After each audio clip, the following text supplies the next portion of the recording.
Welcome to the Just Baseball Show. Thank you to everyone who is joining us on SportsGrid live on YouTube or listening on audio. My name is Peter Appel, and today we break down Aram Leighton's top 100 prospects, which you can find the full list on justbaseball.com. And at the end, we will discuss the Mariners bringing back first baseman Josh Naylor on a 5-year deal as free agency has officially started. And this is all brought to us by the sportsbook born in Vegas, that is BetMGM,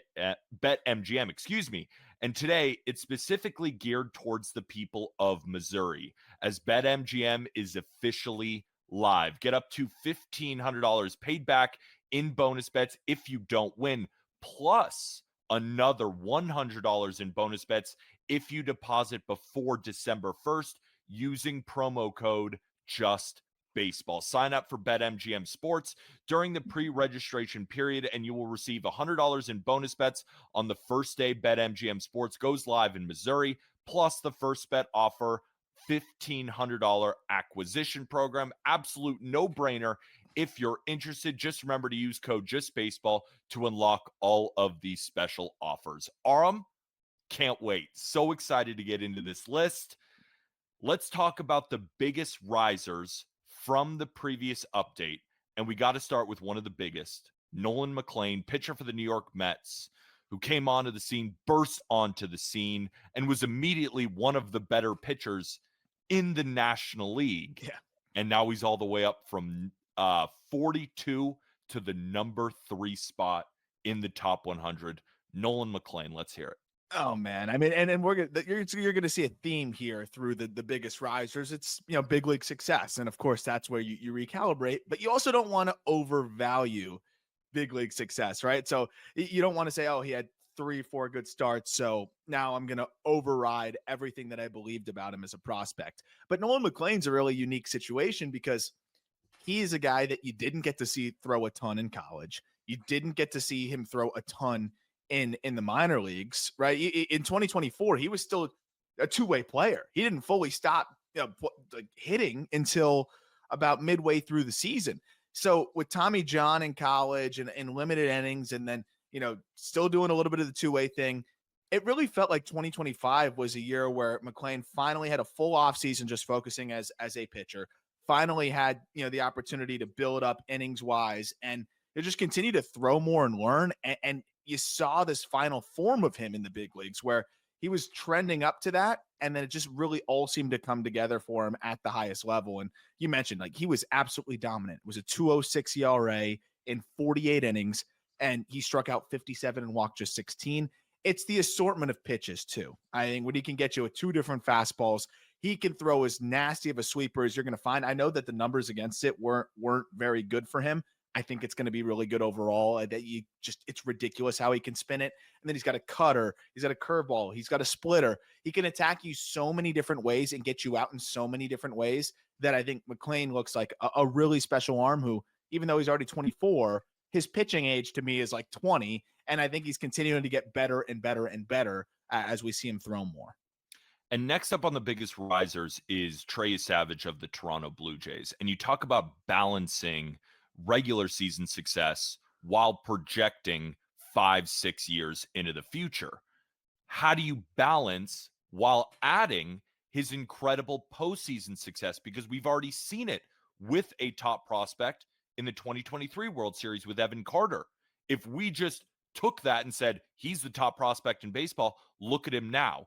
But it's got to be hard when you see how well Trey Savage did do in the postseason. So how do you balance that? But he's all the way up to number 6 on your top 100. Well, you run our socials. You did I call the reaction or did I call the reaction? To a T.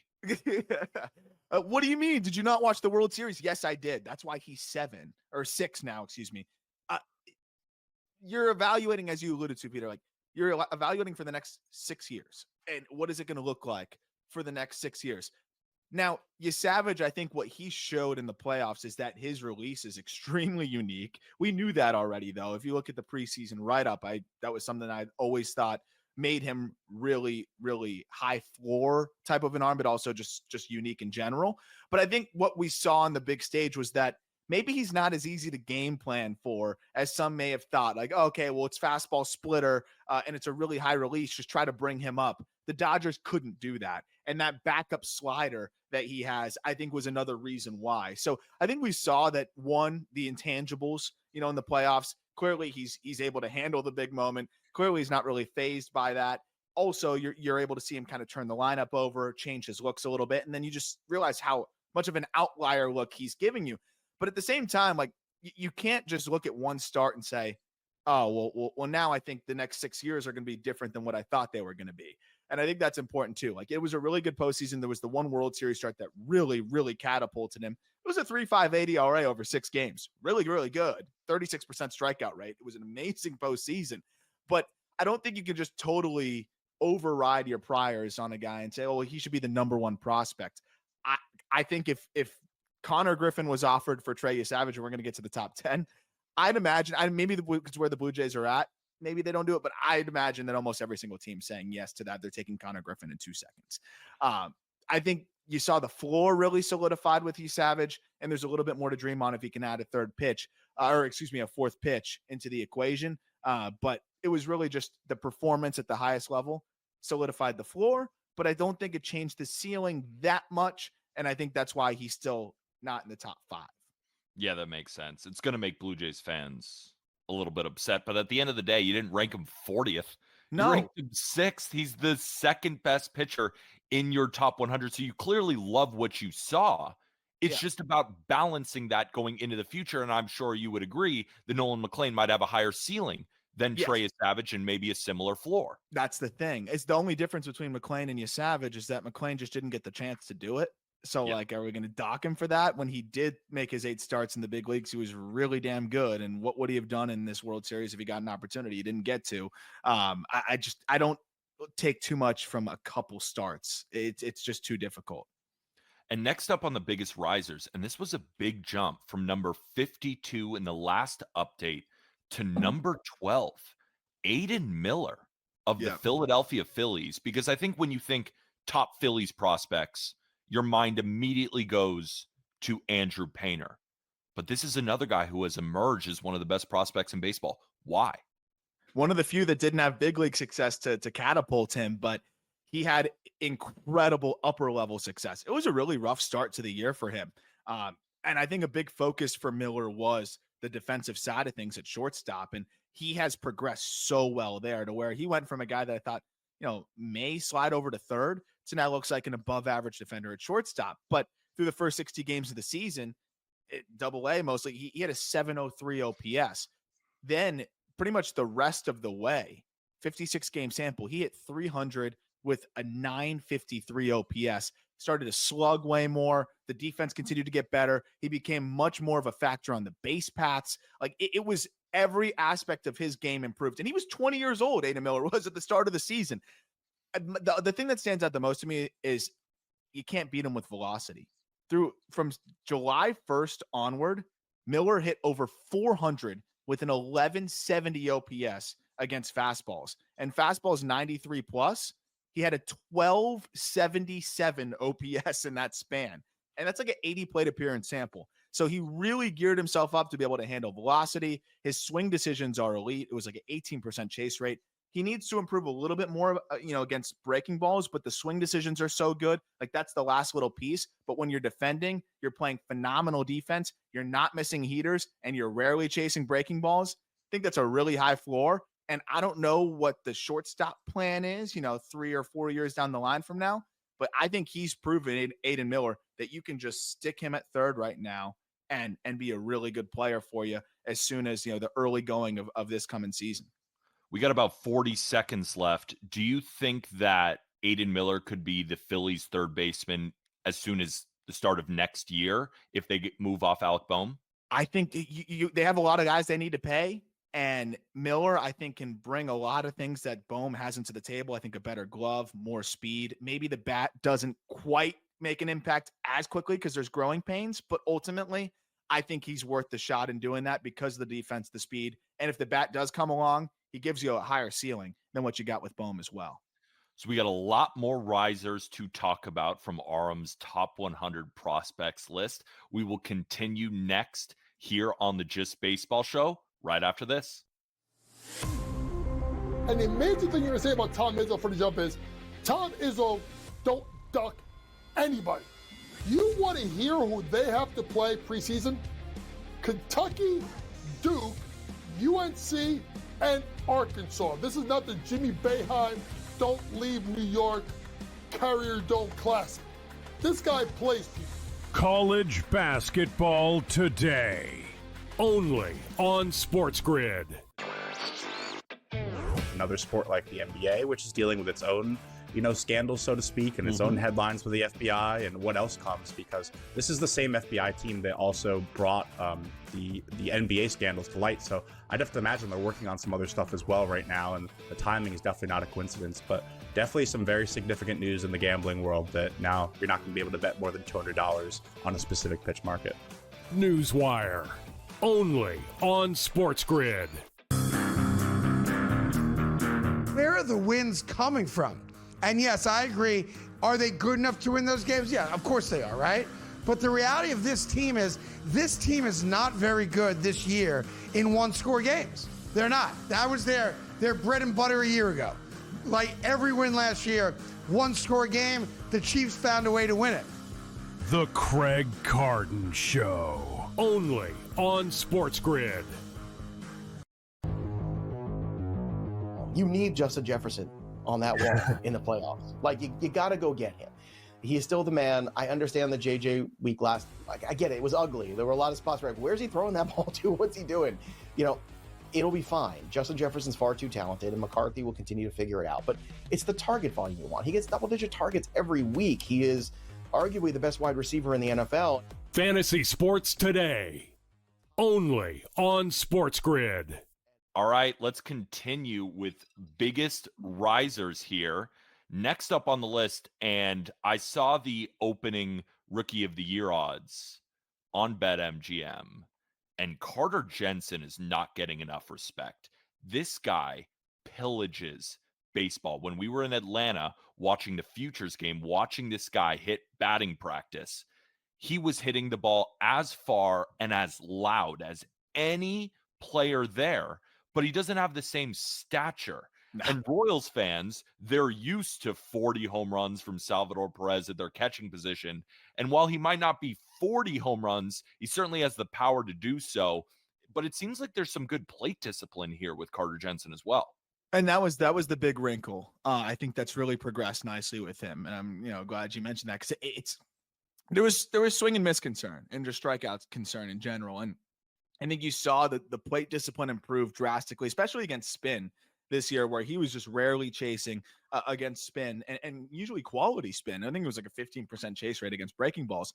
Then on top of that, you see him hammering heaters as well as ever. You see the exit velocities climb to the highest mark we've seen. Between his big league debut and his minor league season this year, Jensen had a 55% hard hit rate, which, is, I think, 20% above average. So that part of it was amazing. He started to elevate the ball more consistently. You mentioned just the BP laser show that he puts on, and now just converting that into game power more.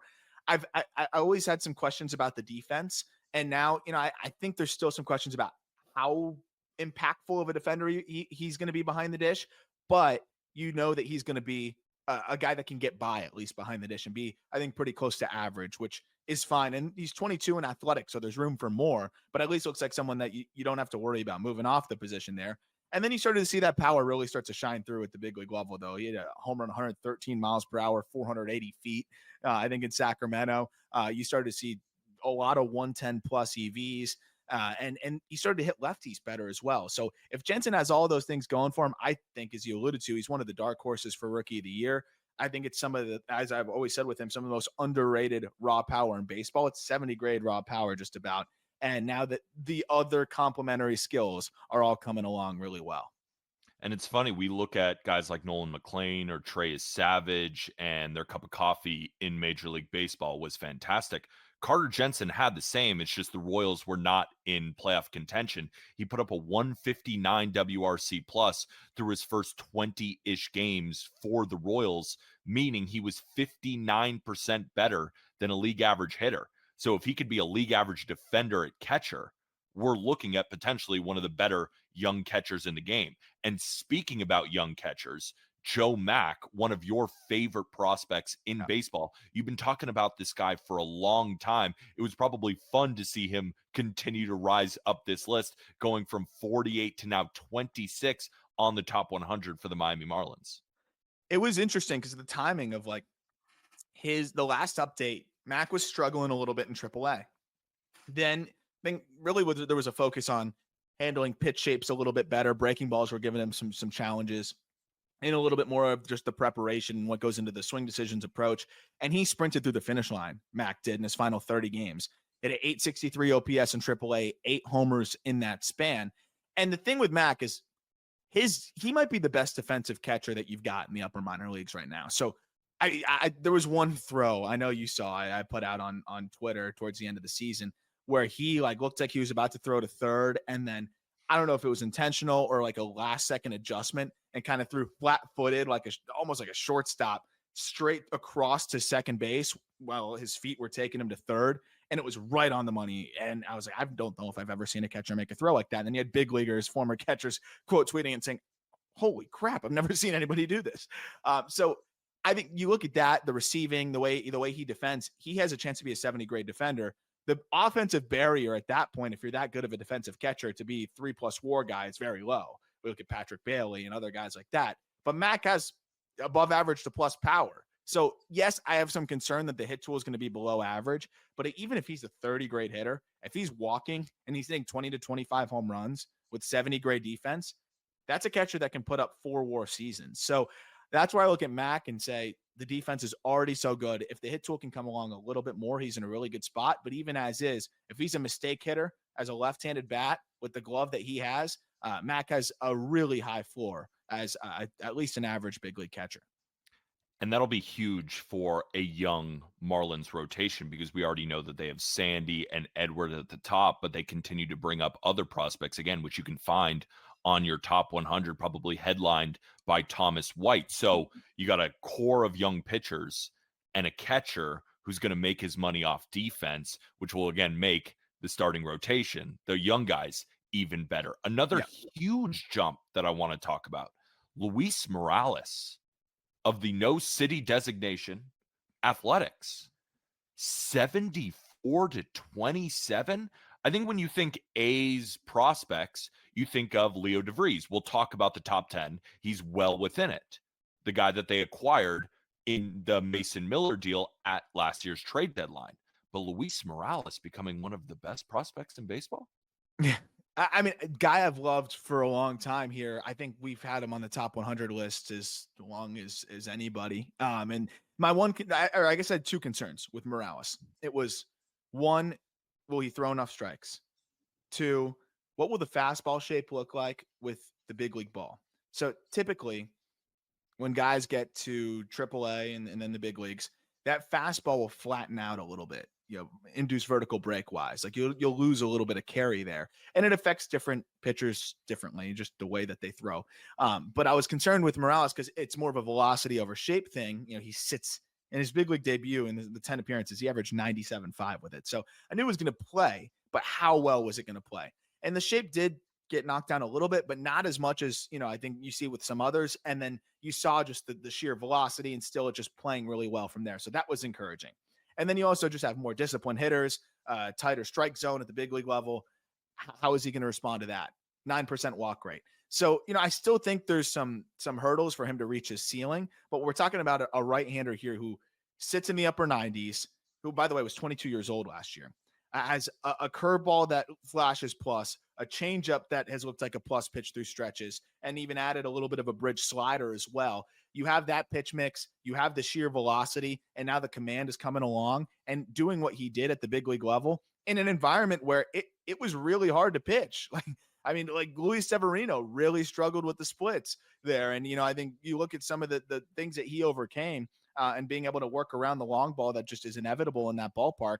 It was impressive to pitch to a 3.14 ERA in 48 2/3 innings. So I'm excited about Morales, and I think he's a big piece of this next phase for the A's as they look at, now bolstering the pitching side of things, because obviously they don't need to do much on the offensive side. We only have about 8 seconds left. When do you think the A's will see him? I think we'll see him opening day. He might be their opening day starter.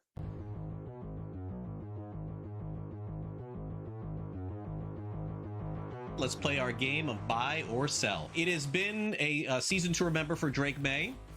As of right now, May and Matthew Stafford are the favorites to win the NFL's MVP. Who had that at the beginning of the year? You probably could go through 20 quarterbacks before you got to Drake May as predicting winning the MVP. After this season, buy or sell, we will think of Drake May as the best quarterback in the 2024 draft class. Is this buy or sell? He certainly wasn't going in.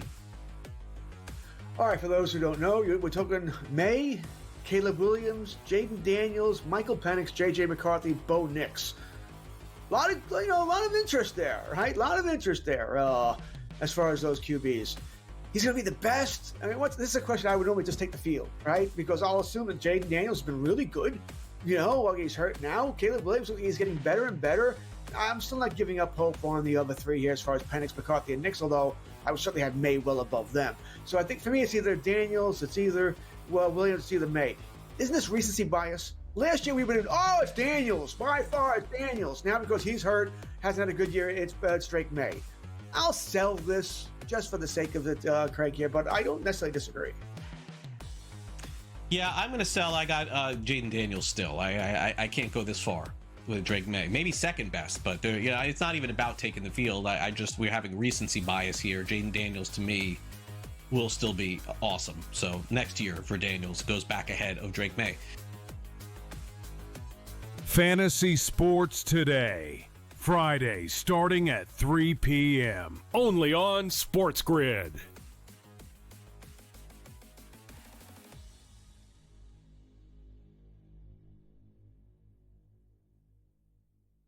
All right. Which organization, Aram, in Major League Baseball has the most top 100 prospects on your list? It's the Mets. Which is the funny part, right? Because they were buyers at the deadline, but they were efficient buyers. Yeah, you look at, they traded from a lot of their depth, and that's kind of the Stearns way, right? Like, we're going to build a lot of pitching depth. We're going to identify a lot of arms, and that'll be the capital that, we will trade from. And that's exactly what they did. But with the Mets, what we've got 8 top 100 prospects. Of course, we talked about Nolan McLean. Carson Benj is one of my favorite one of my favorite outfield prospects in baseball, has long been. Then you have Jonah Tong with the year that he had. AJ Ewing was another big riser from unranked. He's kind of a new face up to 65. He's a dynamic, player. And then you got Jet Williams, Brandon Sproat, who's already at the big leagues, Jacob Reimer, and then Ryan Clifford, who snuck his way into the top 100 again after the year that he had. Huge power bat at first base that was putting up plus EVs and really had some success at the AAA level. But they've got offensive reinforcements coming at positions that they need. As Benj, I think, has a chance to break camp for them in center field. And then you have pitchers that are either already, in the big leagues helping you or knocking on the door. And on top of that, Jack Wenninger is a prospect who just missed. We'll talk a little bit more about. And he could have easily been in the top 100 as well and given them a 9th. So it is it does drop off, I will say, outside of the top 10, but it is as strong of a top 10 as you have in Major League Baseball. Now, is this all David Stearns, or have these been prospects that have been in the system that have maybe just matured and gotten better, plus Stearns bringing in a couple of guys? Like, how did this happen? Yeah, I would say it's a little bit of both. Obviously, some of these guys have been here for a little bit, but it's also you wonder, like, with the new player development infrastructure that they have there, like, how much has that helped to Jonah Tong, who went from 7th rounder to making another leap this past year, and a guy like AJ Ewing, who now added more impact, and even a guy like Nolan McLean, who just continues to optimize that pitch mix. Like, would that have happened without the player development infrastructure they had before? I don't know. But you just see every player progressing so well. Jacob Reimer makes a swing adjustment and taps into more power and cuts the strikeout rate down. Ryan Clifford makes a little bit of an adjustment and starts to tap into more game power. I don't think all of those things can be a coincidence. So I think there is just a level of player development that's going on with the Mets right now that most of their guys that have the talent are starting to reach closer to tapping into, the majority of that talent. Yeah, that makes sense. And it does seem like obviously Nolan McClain is going to be in the rotation next year. Carson Benj is likely going to be the starting center fielder, right? We talk about, trade rumors or signing a free agent center fielder. Do you think the Mets are just in the best position to go, hey, Carson Benj, this is your job? I would. And I know people are going to look at the AAA numbers and say, oh, but he didn't light it up in AAA. He was playing really well in AAA, took a ball off the hand, tried to play through it or off the wrist. It was definitely affecting him. Took a week or two to get back. And then after that, sprinted through the finish line. I honestly think Benj is going to have a chance to break camp with a good spring training. And even if it doesn't happen right away, I think he's a guy that they have a chance to bring up pretty early there, because it's a combination of good defense, I think good swing decisions, good bat to ball, underrated power. All those things kind of come together where I think he fits the bill of somebody that you can push pretty aggressively, and he fits exactly what they need. And what other teams in the top 100 did you notice have a large amount of top 100 guys? So there's only one team with 8. That's the Mets. There's only one team with 7, and that's the Mariners. And they also have the combination of guys at the top. Colt Emerson, our number 5 prospect. Got Cade Anderson, 31. Ryan Sloan, 32. Like, that's as fun of a 3-headed monster as you've got. But then they've also got guys in the back half of the top 100 that I feel really good about in one way or another. Johnny Farmelo and Laz Montes are riskier, but man, are they exciting, right? Montes could hit 40 homers if it all works out. Johnny Farmelo is a plus runner who can potentially tap into plus power as well. Harry Ford is a big league caliber catcher right now. And that's a guy that is already, knocking on the door of doing that more consistently. He's just blocked, so he might get traded. And then Michael Arroyo has been one of the more productive hitters in the minor leagues over the last, several years. And then they've got more guys like Durangelo Senja with a strong start to the season this year. Could be a guy that jumps into the top 100. They have several other intriguing prospects as well. So, I mean, the Mariners, as you know, too, they're always a wagon. And then 6 top 100 guys with the Guardians and the Dodgers, which I don't think that's surprising either. Guardians and the Dodgers. Just hearing that the Dodgers have such a great farm system. Again, we only have about, 40 seconds here. The Dodgers from top to bottom just have to be by far the best organization in Major League Baseball. I know it sounds obvious, but there's not a lot of teams that win back-to-back World Series and then have 6 top 100 prospects. Well, you look at one of the guys that was the biggest risers. Unfortunately, he was hurt at the back half of the year, Mike Sirota, with a knee issue. But Mike Sirota, like, it's not because he's on the Dodgers now that he's a top 100 prospect. He was acquired in the Gavin Lux deal. It's because he tapped into a 90th percentile exit velocity north of 107 miles per hour, is a plus runner, and can play great center field. How you got that guy for Gavin Lux, how he slipped to the 3rd round, I don't know. But that's why the Dodgers are the Dodgers as well. You need Justin Jefferson on that wall in the playoffs. Like, you got to go get him. He is still the man. I understand the JJ week last. Like, I get it. It was ugly. There were a lot of spots where, where's he throwing that ball to? What's he doing?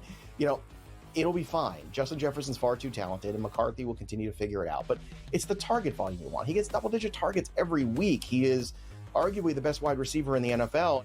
Fantasy Sports Today, only on SportsGrid. That was the whole point of expansion. Yes! Why are we talking about 16 and 24 if we're not talking about the group of 5s, Donnie? We need to make it 24 teams or 32 because the way you have it set up right now, run it through a computer, kick out all the group of... We don't need a group of 5 team ever. They're never going to compete. But USF They're beat never. Florida. Yeah. They beat Florida. Well, how many wins Florida got? What do you...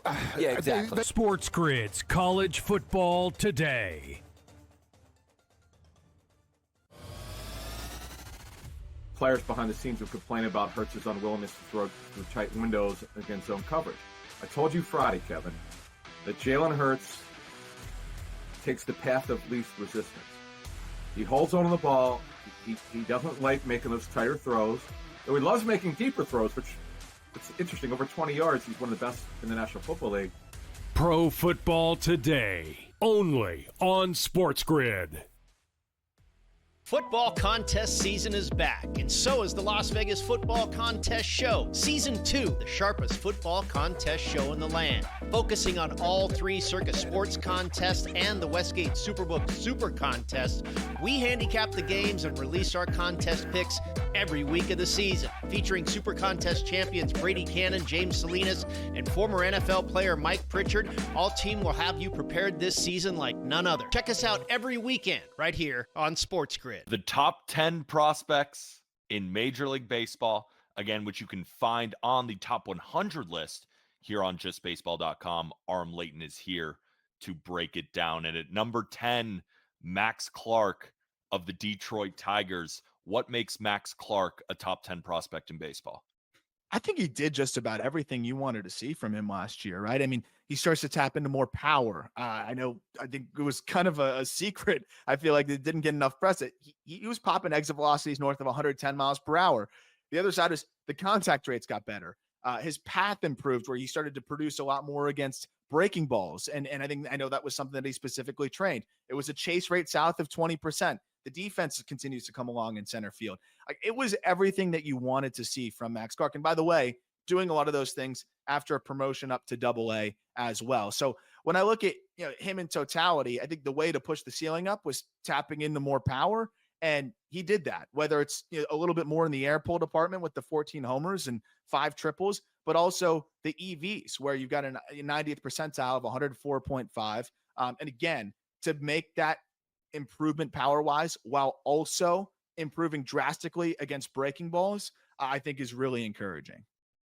Next up at number 9, J.J. Weatherholt of the St. Louis Cardinals. And I remember on draft day, you, myself, Jack, the whole room here at Just Baseball was pounding the table. Draft Weatherholt number 1. We were big fans of Bazana, and you are too, and you'll find that on this top 100 prospects list. It's just J.J. Weatherholt had a hamstring injury, and I feel like that's what led him to drop because it wasn't his performance on the field. And now we're seeing, when healthy, a top 9 prospect of baseball. I mean, the floor is so high. I don't think the ceiling maybe is as high as some of the other guys that we're going to talk about here. It's elite swing decisions. It's a phenomenal field to spray the ball to all fields now. Cause that was the thing that was interesting is, at points he was not, pulling the ball in the air at the clip that you wanted to see. Got back to that this year. And you really saw that in the back half of the year. Is he going to stick and play a great shortstop? That's the other question. I think he can get by there, but I think it's all about the bat here where you have a guy that's performed well left on left. He walked as much as he struck out this year. He's flashing above average power. He just hits the ball hard consistently, and he's really hard to strike out. He's a sum of his parts type of player that I think you can really count on to give you a really exciting blend of on base and above average pop with it being really hard to find a deficiency in his game. And next up, Samuel Basallo of the Baltimore Orioles. And it's pretty obvious why he's a top prospect. We saw it with the bat early, and the Orioles were so convinced that they gave him a long-term extension. So this was probably one of the easier guys to put in the top 10 because he's going to hit for a very long time. And the Orioles, a smart organization, already paid the man. I don't know, man. He finished the year 0 for 13 with 8 strikeouts, so it might be over. That's why he's 8 and not 5. Yeah, it might be over. No, he is, and I don't love comps, but when they're uncanny, I'm going to throw a couple out in the top 10 here. Actually, I have to. I can't escape them. It really is that Rafael Devers starter kit offensively, and if he's doing that, even if it's 80% of that, and he's a passable catcher that also plays first base. That's just so valuable, right? So I think we've seen the defense come along where I think he can catch a couple times a week. I think he's looking like a guy that could be athletic enough to play first base. He ended up catching way more because of the Adler injury. But I think ultimately, you probably have him catch a few times per week. And then the power is ridiculous. The ability to hit balls. He's already one of the better bad ball hitters, in the major leagues. It's a hard hit rate north of 53%. It's elite exit velocities, and he can elevate easily to all fields. He is a monster offensively. Next up, Leo DeVries of the No City designation Athletics, the player acquired at the deadline for Mason Miller. Preller sent his best prospect over. And at the time, we debated it on this show because I thought if you can turn Mason Miller into a starter, this will all be worth it. And all indicators are telling us that's the eventual Padres plan. Now, who knows? Maybe they move off that, but that's what it seemed like to get a young, controllable starter like that with unbelievable stuff. That's the reason you have to part with one of the best prospects in baseball. Yeah, exactly. And I think there's a world where it ages well for both sides. I think what made it sting a little bit more is that an 18-year-old in DeVries was then promptly, like after the trade, promoted to AA after about a week or two, and proceeded to, if you include the postseason games where he went nuts as well, in 26 AA games prior to his 19th birthday, hit 306 with a 995 OPS. That's not going to help in the short term when you're trying to, wrap your mind around that trade. What's amazing to me with DeVries is, maybe nothing jumps off the page data-wise just yet because he's a kid, but 8 homers in 26 games in that span because he already is so adept to pulling the ball in the air. It was a 33% ground ball rate in that span. When he's in his advantage counts, he makes sure to get that barrel out there and just crush balls out in front of the plate. Like, he has this feel to be able to tap into more power than maybe the raw EVs will suggest. And I'll bet on a kid that just turned 19 tapping into more power as he matures. But to launch 18 home runs with roughly average exit velocities this year, and to do it at the highest level there, where 8 of them, came down the stretch, he is such a special talent as a switch hitter who has now really found a way to even out the sides. He's better from the left side, but the right side has closed the gap a little bit. I have some questions about the defense in terms of, like, can he be a little bit more consistent? But the tools are there. I think he can be a solid, above average shortstop if it all comes together. But when you look at a switch hitter with plus power potential that's getting on base at a good clip and not striking out and reaching AA and having success in AA at 19 years old, that's a special player there potentially. That is a special player. Moving down the list at number 6, Trey Savage of the Toronto Blue Jays. Now, in the earlier segment, you kind of already gave us the elevator pitch on why it's hard to balance regular season and, of course, postseason success while ranking prospects for the future. My question that I'm very curious about, because Trey Savage is basically a 3-pitch guy. And even when he's at his best, he can dominate with just 2 pitches. Do you think Trey Savage could get better by adding more pitches to the repertoire? Or do you think there's more room to grow with the 3 pitches that he currently has, and that's how he continues to elevate his status? It's a great question. I think you can always benefit from adding another offering, but you also don't want to take away from a trio that clearly is just so unique. Yeah. And I think that's what makes it so tough for hitters is, even though everything really works north-south, the slider has enough horizontal difference from the splitter at a 4-mile-per-hour different speed that it seems to create these 3 similar but different enough looks that puts you in this tunnel blender kind of that you have to deal with, where it's like, oh, they're all similar. I should be able to zero in a little bit, but when I zero in, they're all different enough to where I'm swinging over it, or I'm getting frozen at the knees, or whatever it may be. So I think the 3 pitches work off of each other really well, and I think a 4th would really just be more of a taste breaker, or like to change his looks, because I think Savage did a really good job of, especially in the postseason, being able to change his looks. I'm not going to show you all 3 early in the game. You're going to see more slider early on or more splitter early on, and then you'll see a little bit of the other later. I think that's what's really made him so difficult. And then I think we see the fastball just setting the tone the way that it does. I think the number one thing that's going to push him higher and higher is just consistency of execution, because I think that really was the difference between those great postseason starts and the so-so ones. Next up, as we enter the top 5 here, and we got about a minute 30, so I'm sure your explanation on Colt Emerson for the Seattle Mariners will bleed into the next segment. But I love hearing you talk about Colt Emerson, because there's a certain twinkle in your eye when you talk about this guy, because you've been high on him for a very, very long time, continues to rise up your list, and now at number 5. Yeah, so he made an adjustment that I loved, and we'll talk a little bit about it probably more on the back half here, but he switched from like a bigger leg kick that was pushing his weight forward to a toe tap that allowed him to manage his weight better and interact with the ground better and keep his weight back. And from that point forward, he was one of the best hitters in the minor leagues, and doing that at 19 years old at the AA and AAA level. Also, the defense is just taking a leap as well at the shortstop position. But when you make that leap where you cut your ground ball rate by almost 20% after making the change, the EVs are there, you're succeeding as a 19-year-old in AA and AAA, it's just easy to buy into what he can be, and I'll tell you a little bit more about that on the other side. Is there a chance that he debuts next year with the Seattle Mariners? I think he debuts next year. I'm just curious where. You have J.P. Crawford, and he's under contract, I think, for another year. You don't want to disrupt things too much, but maybe Emerson can plug in at third where he'd be a phenomenal defender. Maybe you could mix him in at second, but I know you have Cole Young. That's where I'm really fascinated to see what they do. You obviously start the year with him at AAA, but he was really good in his handful of games there. So if he continues to do that, I think it's going to become a difficult decision about, do you prioritize the future with Emerson?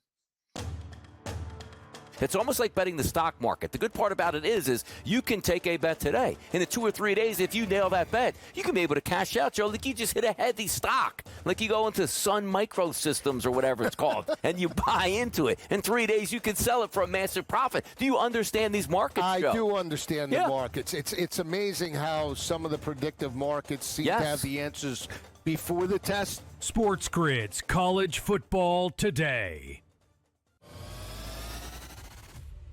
I bet he couldn't get up to 40. You really, it was you that did it.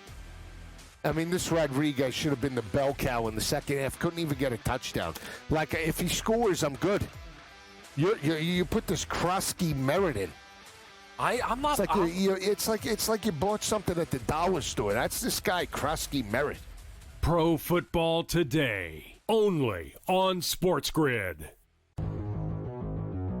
Travion Henderson and a few others have the Pats at 9-2. Is excellence back in New England, Joe? Excellence is back in a big way.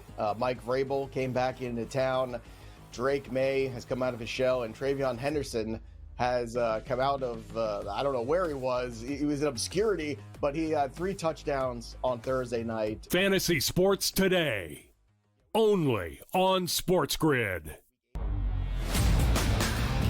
Let's take a look at a couple of narratives here and play a good game of fade or not fade. And first up, well, the idea that the Chiefs are going to put it all together and win the AFC West, well, that's absolutely gone. Absolute fade from this point on, Donnie, with the Chiefs. Their 10-year reign is over. It's done with.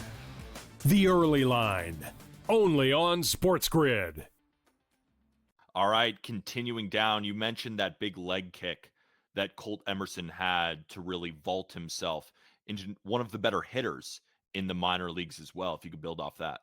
Yeah, so it honestly was the ditching it that made him better, where he was able to control that weight more with the toe tap. And I put out a piece on justbaseball.com about a couple months ago on that, and it was amazing to just see how the batted ball data completely changed from that point forward, where I think it allowed him to deliver the barrel at the proper angle. When your weight's not pushing forward, you're not going to have the barrel entering the zone kind of more downhill and steep. So you're able to work behind the baseball and elevate it more.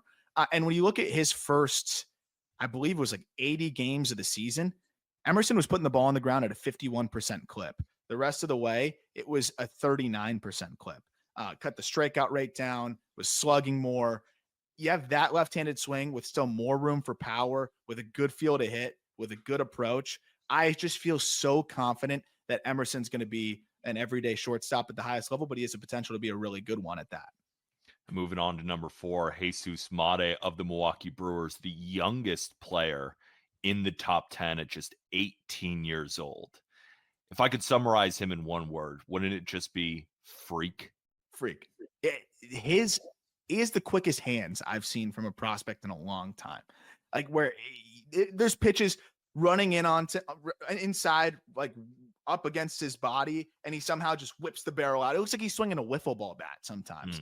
And you see it from both sides of the plate, which is the craziest part. I don't know if I can, I don't think I can fact check this, but I don't think there's another hitter. Like I know he did this. I don't think there's another hitter in the minor leagues who posted 110 mile per hour exit velocity from both sides of the plate. But that's what Jesus Mate did. And mind you, he did that at 18 years old. He was 17 years old at the start of the season. To be able to already 6'1", 200 pounds, switch hitting 18-year-old, be posting exit velocities north of 110 from both sides of the plate is bonkers. And what's crazy, the other part of it is he's still tapping into his potential here. I think there's more power just as he optimizes his angles a little bit more. It's kind of a noisy operation that he gets away with because his hands are ridiculous. But as he cleans up the mechanics a little bit, I think you'll start to see him elevate the ball a bit more. The other part that's nuts to me is in a season where he was 17 years old to start, he finished the year in AA and had some AA success. His last game of the year was a AA postseason game where he went deep. Like he's going to be 18 years old still at the start of the season. We'll be getting a second taste of Double-A in 2026. I don't know if he sticks it short, and if he moves over to second base, I think he's going to be one of the more dynamic, exciting second basemen in the game if it all works together. And that's why when I look at Jesus Mate, again, this is one of the other few comps I'll throw out today. I can't escape the Ketel Marte comp with him because they look so similar in the way that they operate, their frame-defying juice, and just how special they are from both sides of the plate. And moving on to number 3, Nolan McLean, of course, of the New York Mets. And we've already talked about him a lot. I'm more interested in the gap between him, Trey Savage at number 6. And if you go read the list on justbaseball.com, you'll see Bubba Chandler of the Pittsburgh Pirates at number 11, just missed that top 10. Do you think they're all in a similar bucket? Because, people hang on the number on the rankings a lot where they say, oh, this guy's 42 when he should be 47 or something like that, where they all could be in the same bucket. Like, do you view them all as 1A, 1B, 1C? Or is Nolan McLean 1A and then Savage is 2 and Bubba is 3? Or how do you gauge that? I think Bubba and Savage are very, very close, where it wouldn't surprise me at all if Bubba's better than Savage next season, to be honest. But you're just kind of taking in stride what we saw, and that's where you balance a little bit of the edge of just having the performance at the highest level. But again, Bubba had a really good 3 starts to finish out the year. Nolan McLean is one where, and again, maybe I'm getting a little overly bullish. I just think he's so unique that he separates himself a little bit from them. I don't think it's a full 1 and then 2. I think he's 1A and then the other 2 are kind of 1B and 1C. But I do think McLean has a little bit more of a gap, obviously, than Bubba and Savage do between each other, just because of the different ways that he can get you out. I mean, at the big league level, he had a 60% ground ball rate, and he can also strike you out at about a 30% clip with the way he was throwing the ball as well, too. It's this low release where he's got the 4-seamer that plays at the top and then the sinker that runs off of it that is just a ground ball machine. 80% ground ball rate on the sinker in the big leagues.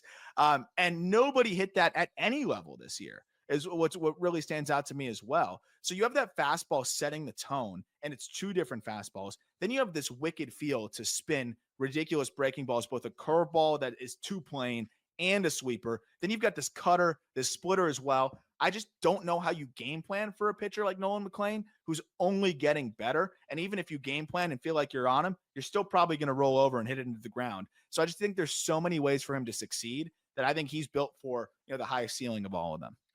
And we have about 2 minutes and 20 seconds left. And I want to spend this talking about number 2.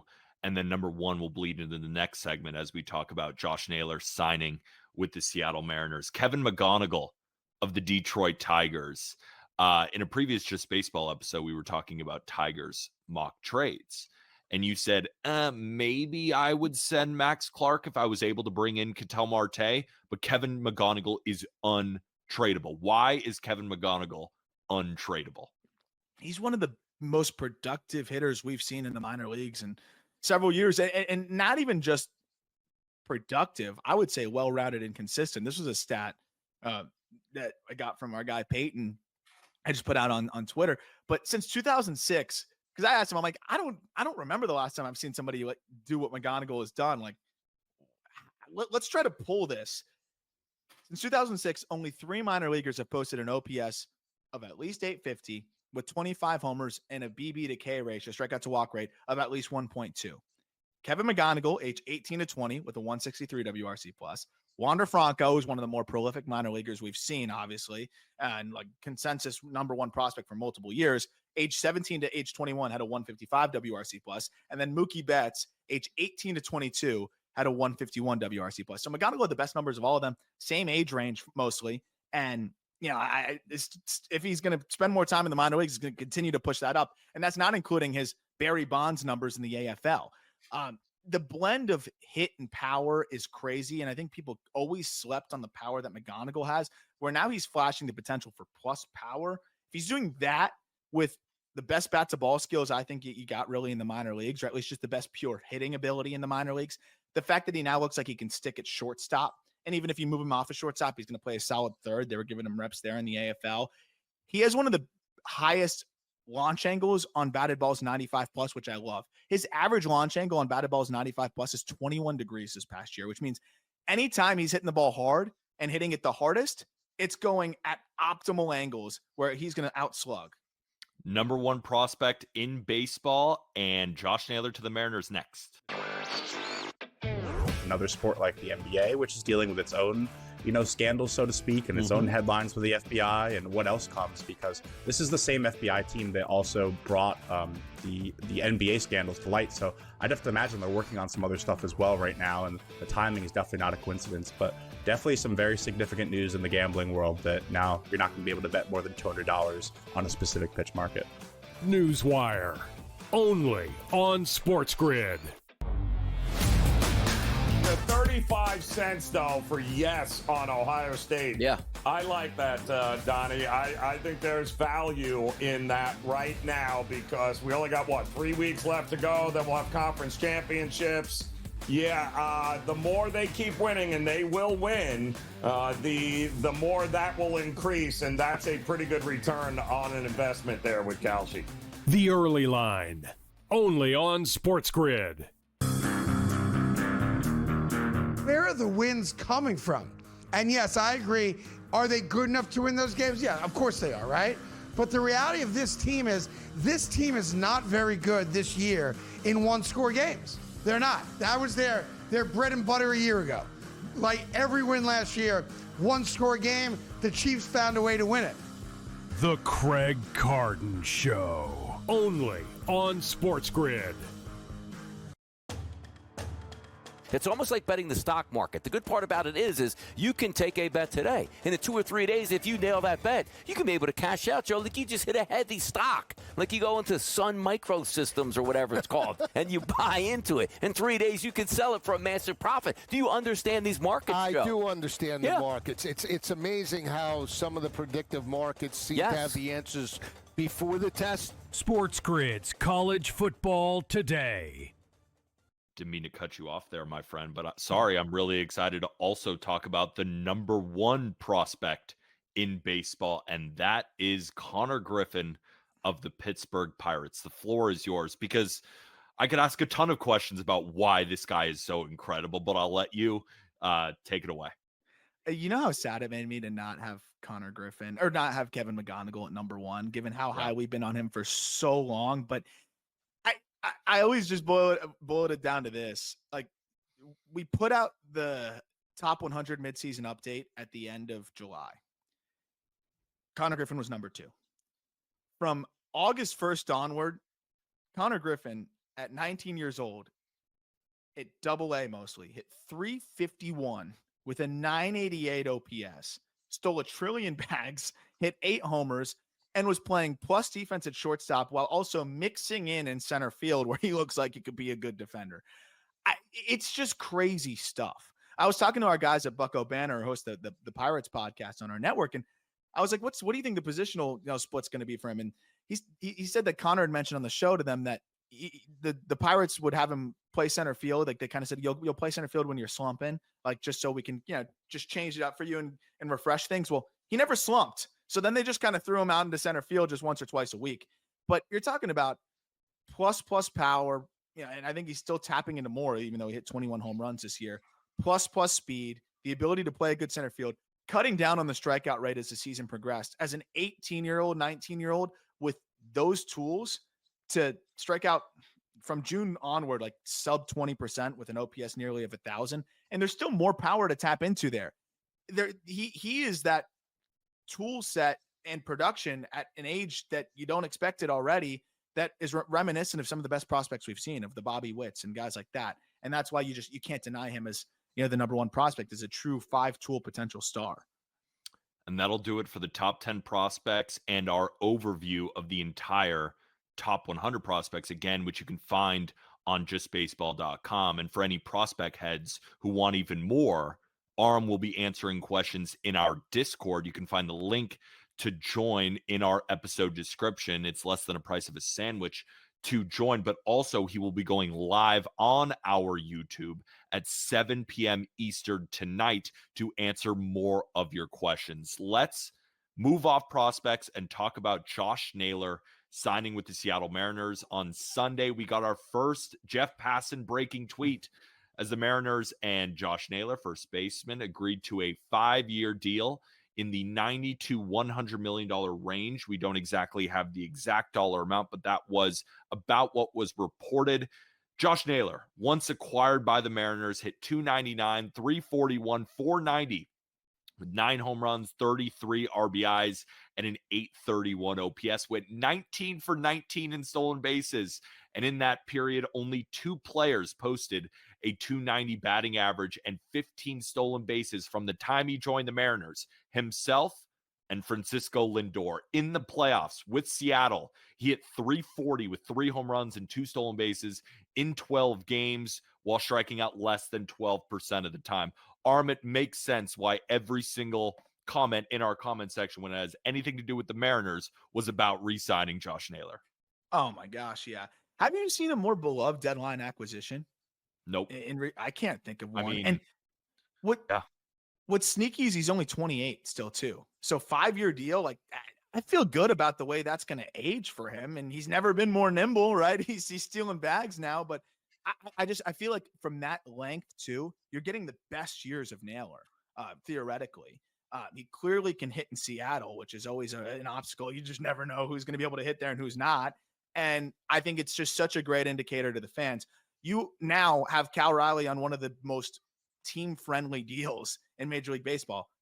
Leverage that. You already have Julio Rodriguez locked up. Leverage that and retain the guys that can put your team over the top. And it seems like Naylor, he almost did that this past year and sets them up really well to run it back for a full season next year.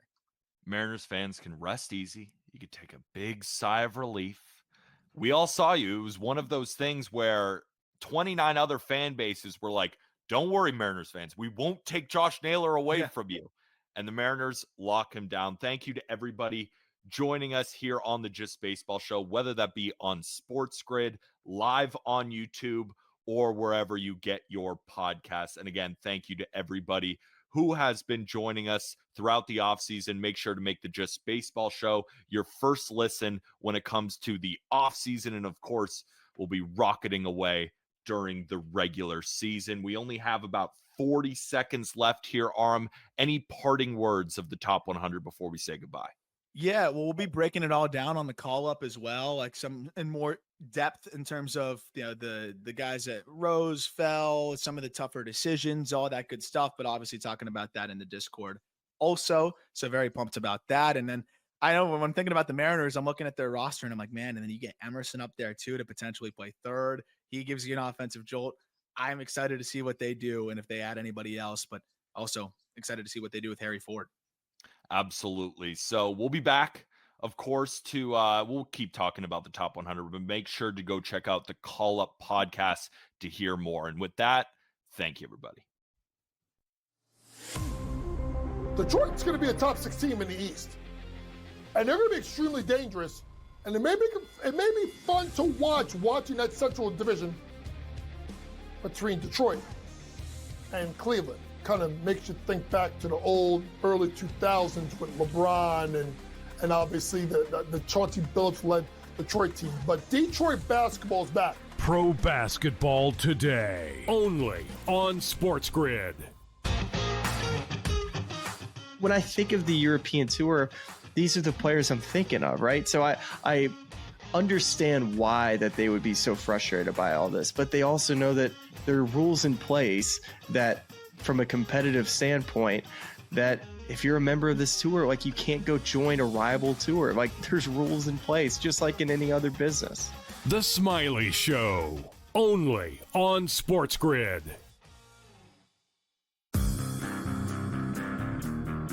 The Green Bay area and the Philadelphia area, you would get on ABC normally. Yes. But they didn't have ABC. So they couldn't get it locally. Yeah, it just, you have to ask the question, like, nobody wants to hear from Bob Iger during the Monday night game when 10 million people are blacked out from watching the game and you not ask him about when the blackout's going to end. The Craig Carton Show, only on SportsGrid. The 35 75 cents, though, for yes on Ohio State. Yeah. I like that, Donnie. I think there's value in that right now because we only got, 3 weeks left to go. Then we'll have conference championships. Yeah, the more they keep winning, and they will win, the more that will increase, and that's a pretty good return on an investment there with Kalshi. The Early Line, only on SportsGrid.